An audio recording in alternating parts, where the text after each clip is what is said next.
Hi, I'm Arnie Gundersen from Fairewinds. Well, it's the end of 2011, and I thought I'd use this opportunity not to look back on the disasters at Fukushima, but to look forward into 2012 and try to give you an idea about what may be happening in the next 12 months. The way I see it, there's three main areas. The first is what's happening on the site. The second is the personal exposures to the people in Japan, especially Fukushima Prefecture. And the third is where are they going to put all the radioactive waste? Well, the first topic is important to talk about today. On Friday, December 16th, the Japanese government declared that Fukushima had achieved what's called a cold shutdown.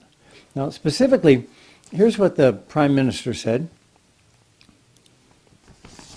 He said, "A stable condition has been achieved, and we can consider the accident itself contained."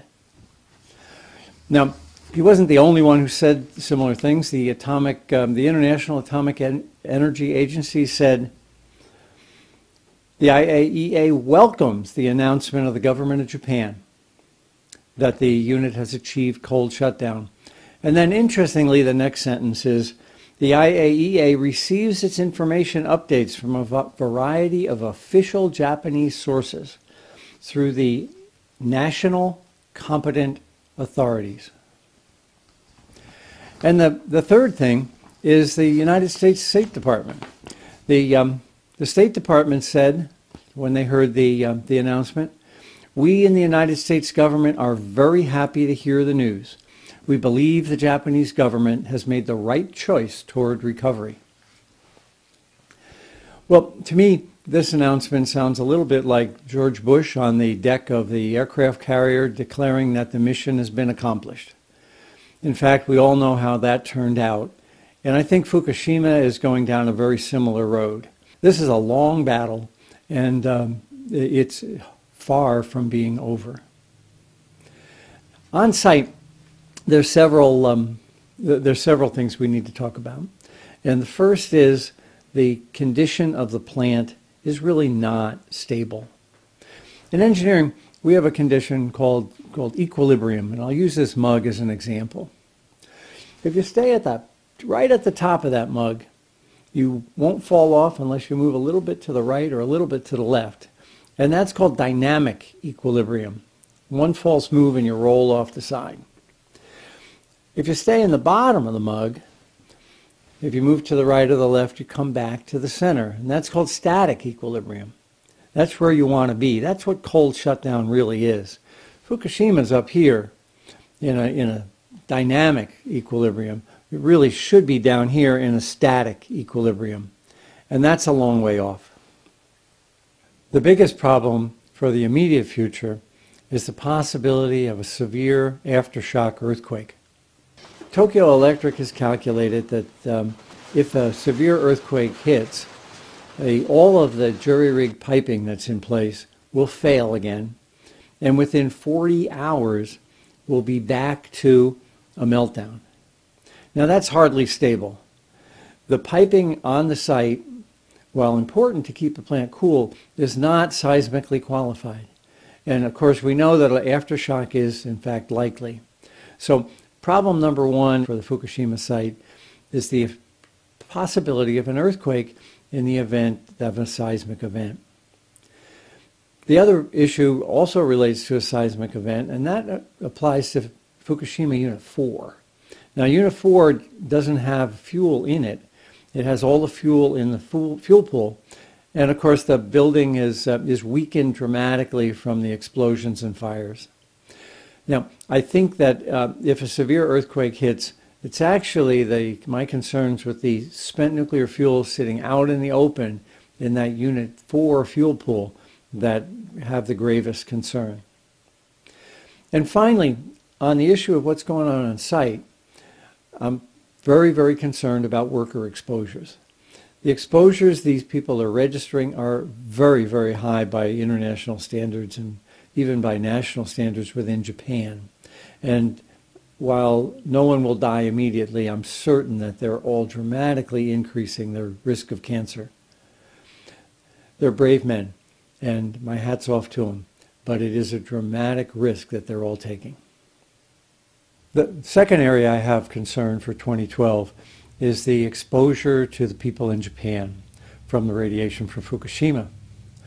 It's important to remember that all of the calculations so far on personnel exposure are just that. No one was measuring in the first week and 2 weeks and first month. So all of these are based on lots of assumptions and are certainly very suspect. Now, the other issue is that these exposures are all external radiation. They're based on perhaps the cesium that's lying on the ground or the radiation that happens to be in the air. But they don't include the hot particles that people have breathed in.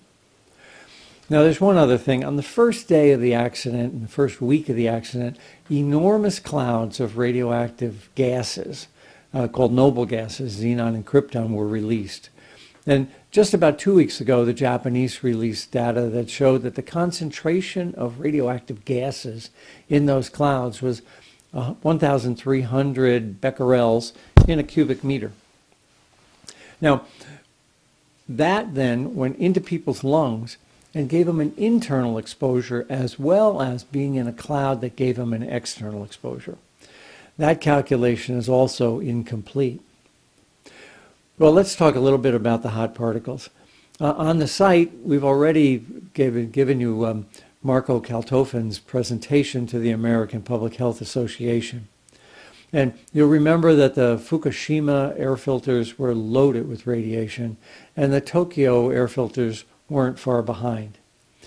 They would both be classified as radioactive waste here in the United States. Well, Mr. Kaltofen told the American Public Health Association that the rate at which a car pulls in air is very similar to the rate at which a lung brings in air, which means that the lungs of people in prefectures near Fukushima are as radioactive as the picture that Mr. Kaltofen presented to American Public Health.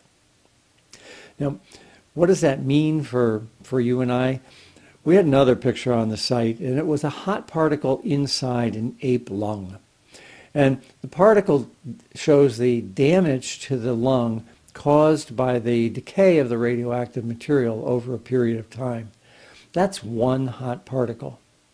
The people in Fukushima Prefecture and nearby prefectures have many more than one hot particle.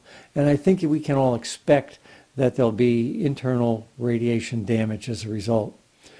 In fact, Dr. Steve Wing's data that came after 3 Mile Island showed about a 10% increase in lung cancers 3 to 5 years after that accident. Well, what's the solution here for the Japanese? Well, the Japanese government has raised the standard and is proposing moving people back in to the exclusion zone. Now, what does that mean is that the Japanese government has established that it is safe to live in the exclusion zone if your exposure is less than 20 millisieverts. Now, in the American system, that's 2,000 millirem.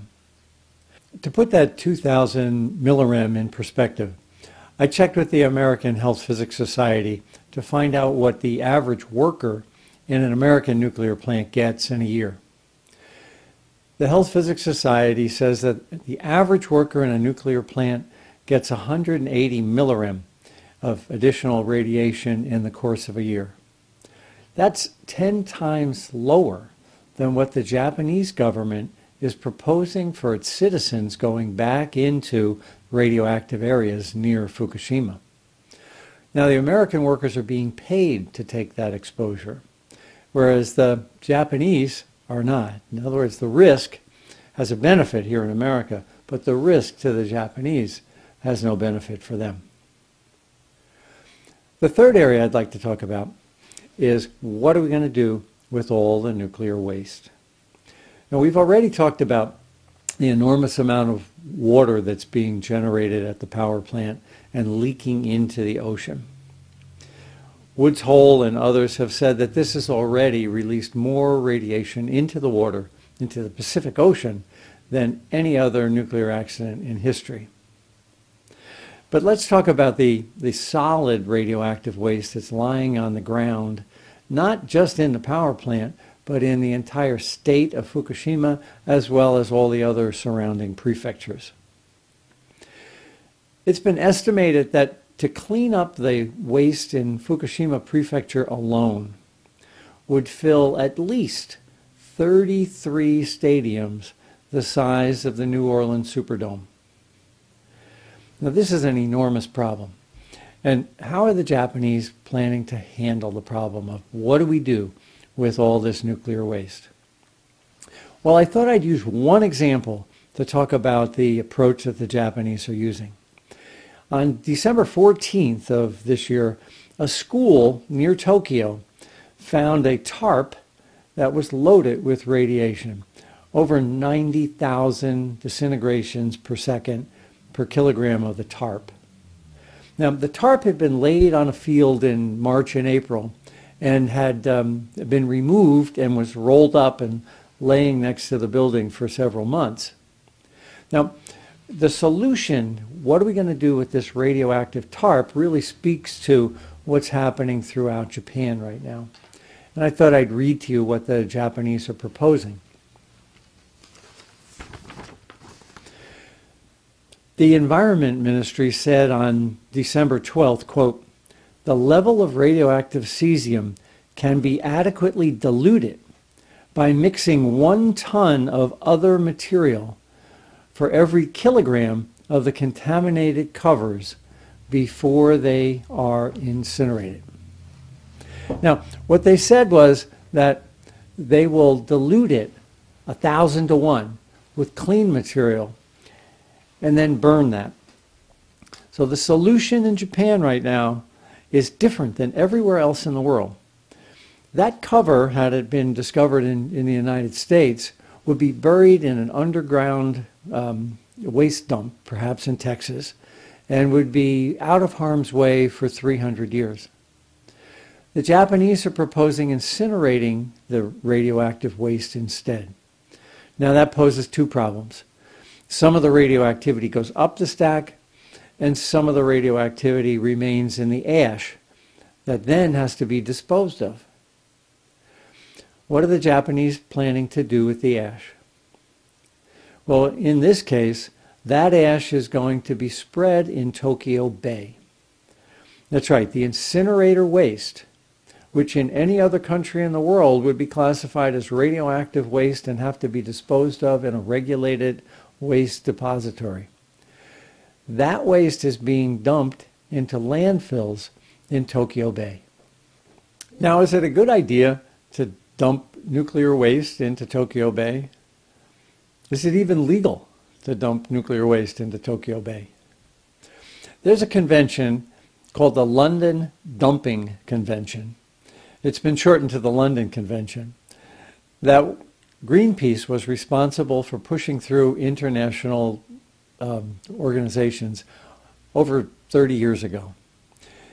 That convention, the London Dumping Convention, prohibits a country from taking nuclear waste and dumping it in the ocean.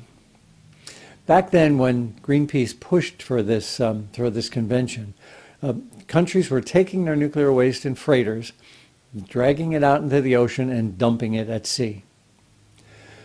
Well, this is a little bit different. Had the Japanese taken this ash and put it on a freighter and taken it out into the Pacific, it would be a violation of the London Dumping Convention. But they're not. They're putting it in a dump truck and they're pouring it into Tokyo Bay. That may not be a legal violation of the London Dumping Convention, but I submit to you, it really violates the intent of that convention.